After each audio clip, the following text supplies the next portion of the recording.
Assalamualaikum, halo semua, selamat datang di channel Cerita Dino. Dan kali ini kita sedang berada di segmen Ceramu, Cerita Seram Kamu.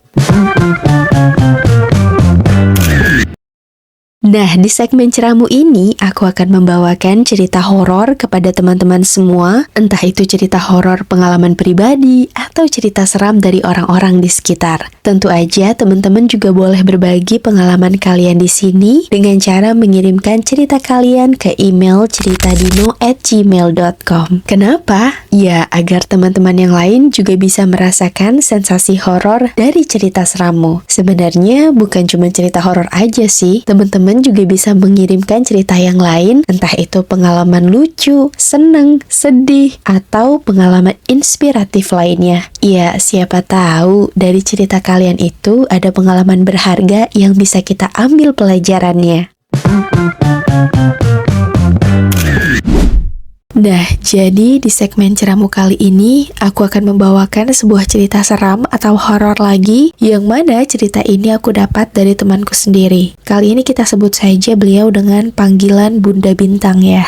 Nah, Bunda Bintang itu pernah cerita, dulu waktu awal pindah ke rumahnya, Bunda, suami Bunda, dan anaknya Bunda yang namanya Bintang, itu tuh diundang ke sebuah acara saudara mereka yang ada di Cikarang. FYI, kata Bunda, dulu di lingkungan blok rumahnya Bunda itu masih sepi banget, terutama di gangnya Bunda ini. Nah, deretan Bunda aja nih, itu tuh baru diisi 4 orang aja, termasuk Bunda. Terus deretan depannya Bunda, malah baru 2 rumah yang diisi. Ditambah lagi, pada saat itu, lampu jalannya itu masih belum ada atau belum dipasang. Tapi kalau di gang lain sih, Bunda kurang tahu ya.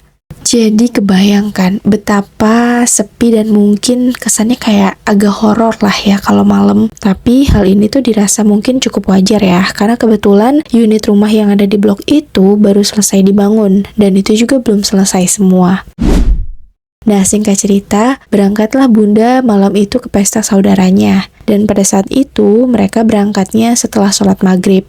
Dari rumah menuju tempat saudaranya itu, Bunda dan suaminya tuh milih lewat kayak jalan tembusan gitu. Kalau biasa kita bilang itu jalan kampung, karena jalan itu tuh memang terletak di area rumah warga atau orang-orang asli daerah situ. Jalannya sih rame ya, karena rumah warganya juga pada berdempetan gitu.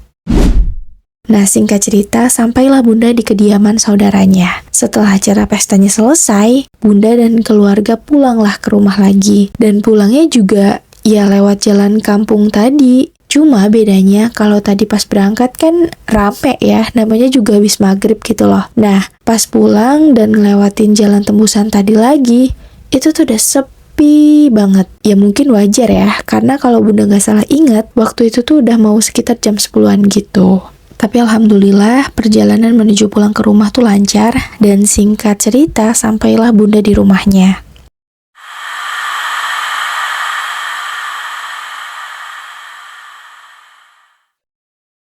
Nah, sesampainya di rumah, Bunda itu langsung bersih-bersih badan gitu, kayak ganti baju, cuci tangan, cuci kaki, dan sebagainya. Termasuk suami Bunda dan si Bintangnya juga. Cuma di situ Bunda sama keluarga itu sengaja nggak langsung tidur.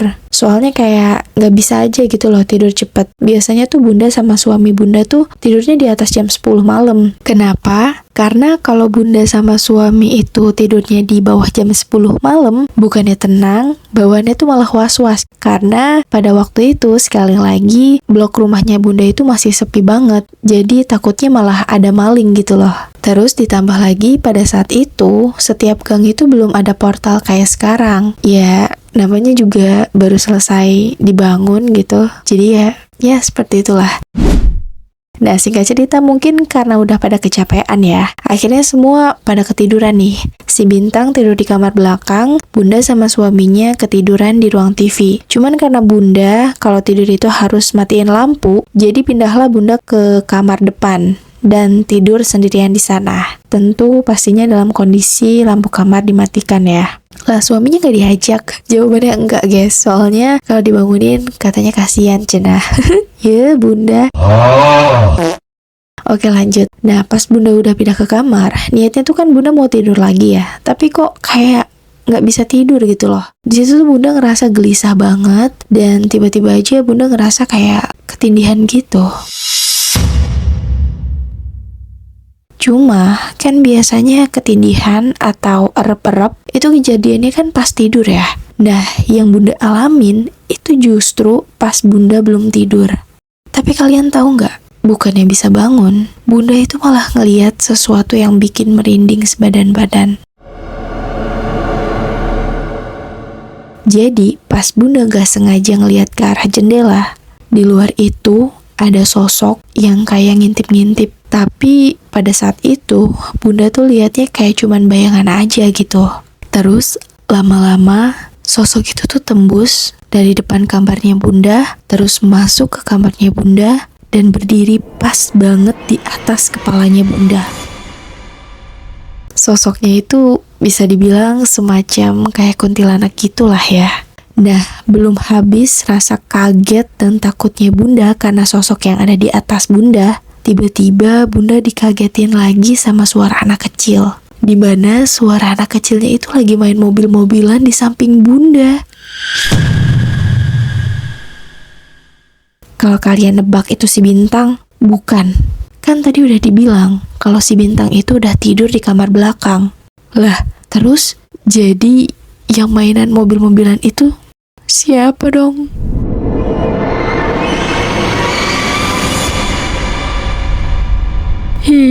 Bunda Bintang tuh inget banget kalau malam itu tuh hari Jumat atau malam Sabtu ya. Oh ya, awal-awal itu Bunda ngerasa kayak sebelumnya tuh mulut Bunda tuh kayak kekunci. Mau baca-baca juga nggak bisa, jangankan baca-baca, teriak atau ngeluarin suara sedikit pun itu nggak bisa. Tapi alhamdulillah, lama-lama Bunda bisa nyebut dan langsung baca-baca ayat suci. Pada waktu itu, Bunda tuh ngerasa kalau kejadian itu tuh berlangsung lama banget. Kayak mereka tuh nggak mau pergi-pergi gitu loh. Nah, besoknya Bunda tuh cerita ke suaminya kalau semalam ada kejadian yang nyeremin gitu loh. Tahu nggak guys? Ternyata suami Bunda juga digangguin, tapi dalam bentuk mimpi. Dimana di dalam mimpinya itu, suami Bunda itu lihat ada banyak banget penampakan makhluk halus, kayak pocong, terus segala macem lah pokoknya. Kayak Bunda digangguin, suaminya juga digangguin. Ada apa nih?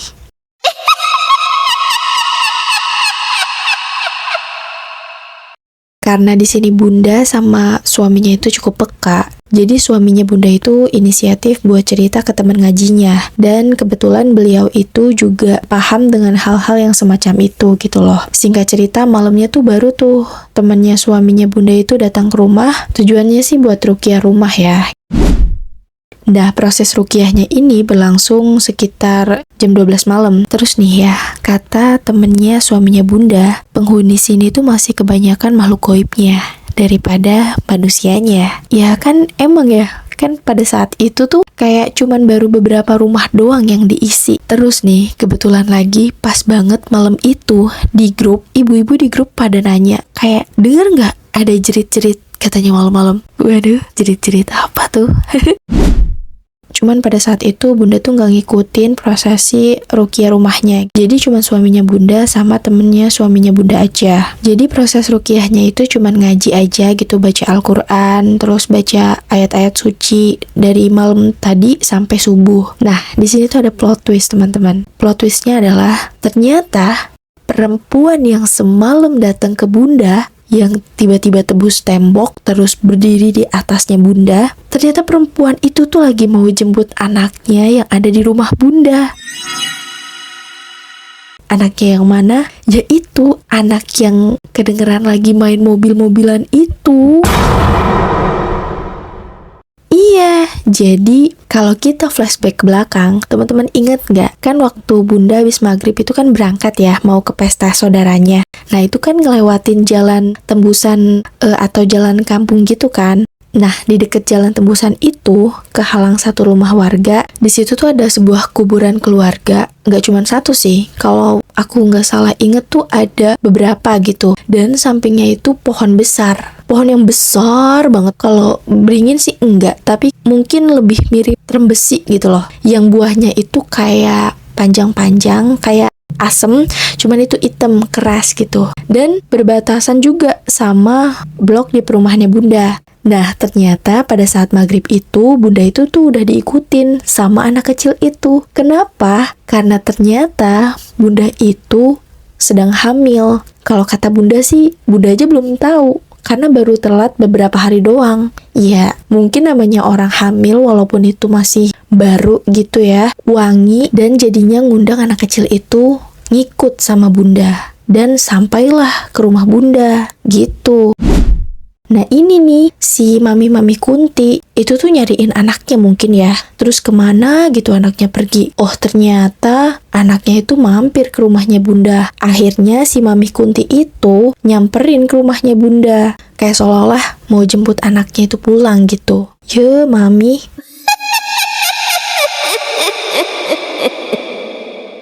Terus singkat cerita, alhamdulillah setelah dilakukan ruqyah rumah tadi, kata Bunda Bintang gak ada kejadian apa-apa lagi. Cuman sesekali, ya kalau kata Bunda sih gangguan kecil-kecil dan gak se-ekstrim sebelumnya lah gitu.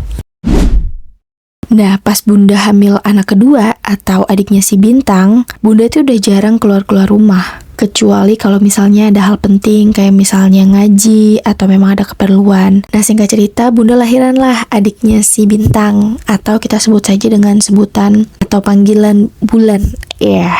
Bulan Bintang. Nah terus nih ya, kan pada saat Bunda lahiran adiknya Bintang, banyak orang yang datang ke rumah dong buat ngelihat bayi, termasuk guru-guru ngajinya suaminya Bunda. Di situ beliau itu pada bilang, jangan kaget kalau nanti Bulan nyebutin apa aja yang dia lihat. Maksud nggak? Iya, jadi kayak nanti Bunda jangan kaget ya sama ayah gitu. Kalau nanti si Bulan ini bisa melihat hal-hal yang mungkin orang lain nggak bisa lihat. Dan ternyata bisa dibilang omongan itu tuh bener. Seperti contoh, itu tuh kalau nggak salah usianya si Bulan itu sekitar 8 bulan. Dan pada saat itu tuh si Bulan ini tuh udah bisa duduk. Biasa kan anak kecil apa aja dimainin ya. Pernah waktu itu mainin gordeng. Terus dia tuh main cilup ba. Kayak gitu aja. Awal-awal masih main ciluk ba. Dan tahu nggak guys, setelah si Bulan itu udah bisa ngomong, nah setiap maghrib si Bulan itu tuh selalu nunjuk keluar dan bilang, kakaknya kasihan ya Bunda, nggak pakai baju, tapi dia pengen main Bunda. Terus itu ada tante-tante lewat, itu mamahnya kali ya Bunda. Si Bulan bilang gitu. Itu tuh posisinya maghrib. Terus di luar juga hujan pula. Dan pas Bunda lihat, ya nggak ada siapa-siapa. Ya jelas lah itu demit ya nggak sih? Kakak-kakak nggak pakai baju di luar maghrib jelas tuyul nggak sih? Ya kan? Lah siapa lagi coba? Kalau anak orang masa iya maghrib nggak dicariin emaknya? Kebangetan banget dong. Nah terus tante-tante lewat hujan-hujan gerimis-gerimis pas maghrib. Tante-tante siapa? Mami Kunti nggak sih? Iya kan? Ih serem banget deh. Terus ada lagi nggak cerita tentang si Bulan ini? Ada banyak, cuman ini sebagian dulu ya. Biasanya tuh Bulan suka minta jalan-jalan sore. Nah kalau misalnya Bunda sama keluarganya tuh keluar habis asar, pulangnya tuh kayak mau maghrib gitu kan, baru pulang. Ya sebelum maghrib, tapi kayak mau maghrib. Waktu-waktu mau maghrib itu kan sebutannya tuh kayak senja atau sendekala gitu ya. Dan saat perjalanan itu, si Bulan itu suka ngomong, Bunda, ayah, kok orang-orang belum pada pulang ya? Kan ini udah mau malam. Padahal tuh posisinya tau nggak? Di depan danau, tempat orang-orang biasa pada duduk, itu tuh kosong. Kayak nggak ada orang. Karena udah diusir-usirin tuh sama satpamnya gitu loh. Lah terus yang dilihat Bulan itu orang apa? Jelas demit nggak sih?